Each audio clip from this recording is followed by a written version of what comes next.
Okay students, question number next हमसे क्या कह रहा है। क्वेश्चन नंबर नेक्स्ट ये कह रहा है, in the following APs find the missing term in the box. जो मिसिंग टर्म है वो हमें निकालना है। फर्स्ट टर्म 2 है, सेकेंड टर्म मिसिंग है, थर्ड टर्म 26 है। तो हमें क्या करना है, यहाँ लिखना है फर्स्ट टर्म कितना है 2, जिसको हम A1 भी कह सकते हैं। जो सेकेंड टर्म है हमारा वो फाइंड करना है, ठीक है।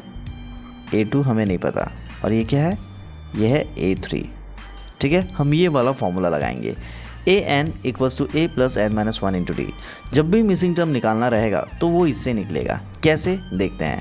जो चीज़ हमारे पास है पहले उसको लिखेंगे। क्या लिखेंगे, हियर a = 2 एंड A3 कितना है हमारे पास 26 है। तो यहाँ देखो, ये फॉर्मूला जब हम लगाएंगे n की वैल्यू क्या रखेंगे, 3 रखेंगे। जो चीज़ दी है पहले उसको लेकर के सॉल्व करेंगे तो अपने आप ये मिसिंग टर्म निकल कर आ जाएगी। कैसे देखते हैं। हम जब ये फॉर्मूला लगाएंगे तो A3 लिखेंगे, ठीक है। तो a + n - 1 × d लिख दिए, ठीक है। अब जो जो गिवन है हमारे पास उसको हमें लिखना पड़ेगा। A3 कितना है 26, तो A3 की जगह लिखेंगे 26।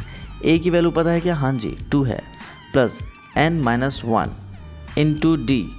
d पता है क्या हमें, नहीं, अभी हमें d नहीं पता है, d तो हमें निकालना है, ठीक है। अब देखो एक बात ध्यान रखनी है, जानबूझ करके हमने एक गलती की है। क्यों, ताकि आप एग्जाम में गलत ना करें। भाई देखो n की जगह आपने क्या रखा 3, तो ऑब्वियसली यहाँ पर भी n की जगह हम क्या रखेंगे, 3 रखेंगे। बात समझ में आई। तो यहाँ पर हम रखेंगे 3। तो 3 - 1 कितना होगा 2, तो यहाँ पर लिखेंगे 2d। बात समझ में आ गई। अब देखो 26 = 2 + 2d है, दोनों में 2 कॉमन है, निकाल दिए। अंदर क्या बचेगा, 1 + d बचेगा, ठीक है। कोई डाउट है इसमें, नहीं है।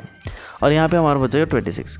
तो 26 2 मल्टीप्लाई में है 1 + d के साथ, 2 मल्टीप्लाई में है 1 + d के साथ, तो ये नीचे आगे डिवाइड हो जाएगा। तो यहाँ क्या आएगा 1 + d, 2 13 जा, ठीक है। इतना आगे समझ में। तो हमारे पास क्या बचा, 13 = 1 + d बचा, ठीक है। तो देखो 1 के सामने कौन सी साइन है, यहाँ कोई साइन नहीं दिख रही, इसका मतलब ये प्लस में है, तो ये LHS में जाके माइनस हो जाएगी, ठीक है। तो 13 - 1 आ जाएगा 12। तो D की वैल्यू आपकी आ गई 12। ये बात समझ में आ गई। अभी आपका आंसर नहीं आया है, खुश होने की ज़रूरत नहीं है, अभी आंसर नहीं आया है। यहाँ पे हम और कुछ करने वाले हैं। वो क्या है, देखो भाई, सेकेंड टर्म ही तो मिसिंग है, सेकेंड टर्म ही तो हमें नहीं पता है। तो हम सेकेंड टर्म को लिख सकते हैं A2 a + 2 - 1 × d। क्यों लिखे, ये फॉर्मूले के ज़रिए रखे।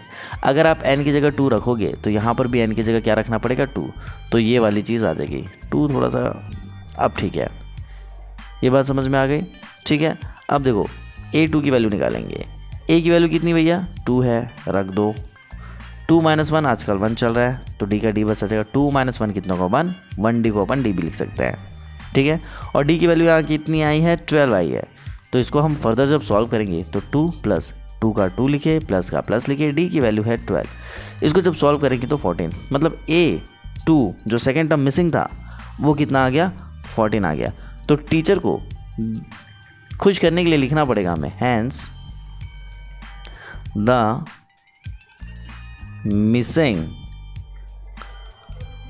Term is 14 and this is your answer. Okay, question number next देखते हैं।